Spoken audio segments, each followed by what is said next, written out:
Today I'm cooking my favorite food in the world called Ekwang, and I'm just so excited. God bless America. For the ingredients, you have cocoyams. You guys, I've been living abroad for the past 6 years, and it has been so challenging finding local African dishes abroad. But in America, there are stores where you can literally just walk into and buy everything you need to cook an African local delicacy. So you have the smoked shrimps, kuta fish, the bonga fish. I decided I was going to cook something good today. And then you have this other smoked fish as well. So I decided to use 3 different smoked fish. I see people putting beef and meat, whatever, in ekwang. You don't do that. So this is the leaf I'm going to be using to wrap my cocoyams inside. This is an interesting meal, okay? Not everyone can cook this food, trust me. So the ingredients, you have pepper, black pepper, white pepper. White pepper is like black pepper, but white pepper has been fermented. It's the black pepper that has been fermented to give it another taste. A little bit of garlic, a little bit of ginger, just a little bit. Onion, pepper. I'm not going to put all of that pepper inside though. And palm oil. So ekwang, usually we blend the cocoyam and tie it in cocoyam leaves. But I don't have cocoyam leaves, so I got the bok choy leaves. After peeling the cocoyams, I realized some were bad. So I went back and got red cocoyam to add to it because it was so small. Ekwang is like everyone's favorite meal in Cameroon, but it's so difficult to prepare, especially abroad. I was blending with the blender, but then I realized that it came out too soft, too watery. So I decided, look, this is what I wanted. That's the consistency I wanted. So I decided to continue to grate with my hands. Yeah, that's how locally you do it back home. After blending and grater, whatever, look at the consistency. This is what I wanted. And now I started prepping my leaves. So usually we use cocoyam leaves, okay? But we do not have cocoyam leaves here. Yeah. And I had to use these bok choy leaves. So you fix them in a shape that's going to be comfortable for you to wrap the ekwang inside, as you see me fixing them like that. And then you're going to wash them. After washing them, you put some oil in a clean pot and then you start rolling. This is the most challenging part of it all.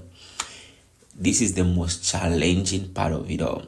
You guys, I had breakfast and my stomach was out. My stomach is not that big. It was the position of the camera, so don't judge me. Honestly, it's looking really funny. Honestly. So this is how you roll it. You take some cocoyam paste, put it in the leaf. You need to be a professional to do what I'm doing because millions of African, even the ladies, even Cameroonian ladies, most of them cannot do this. And I do this so easy. I make it look so easy, but it's not. Especially considering the fact that this is not the type of leaves we use back home. Yeah, and I'm so fast in doing this particular, like, people take hours. Like, people can literally use 6-7 hours to cook this particular meal, but I don't take much time in the kitchen. I'm very fast in cooking this. And this is my favorite food. One day I asked my mom, why do I love it so much? She said because she used to sell it while she was pregnant with me. She used to sell it in the hospital. So maybe that's the reason why. So you have to roast this one. When you roast it, it has this nice, Nigerians also have that spice, this nice smell. Oh my God. And then the fish, you put the fish inside. This is a crayfish, the blended crayfish, all the African spices that I blended. This is the onion, oil, pepper, and everything I blended as well. So you pour some hot water inside, let it cook before adding all of these ingredients inside. You have to cook it on low heat. You cannot cook this meal when you're hungry, okay? You need to eat because you need to cook it on low heat. If you cook it on high heat, it's gonna burn and you won't enjoy it. So you put this African spices. The last one I put was country onion.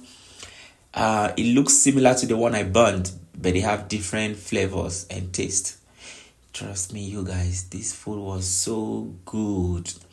It was so good. This is how Cameroonians cook ekwang. Nigerians call it ekwang koko, and they cook it differently from us. Yeah. And I see people putting beef. You don't put beef in ekwang except it's bush meat, the dried one. But if you want to cook it normally, it's dry fish, and you don't stir it a lot. You shaking the pot, or you put the spoon. You see the way I'm doing the spoon? That's how you stir ekwang. You don't stir it a lot, else it's gonna scatter. And then one of my friends came. I gave her. She was so excited. She started crying. I wanted to sleep. She cried so bad. She was like, did not do this. Like, I've been in this country for years. I've not had this. Yeah, so that's my ekwang recipe, my favorite.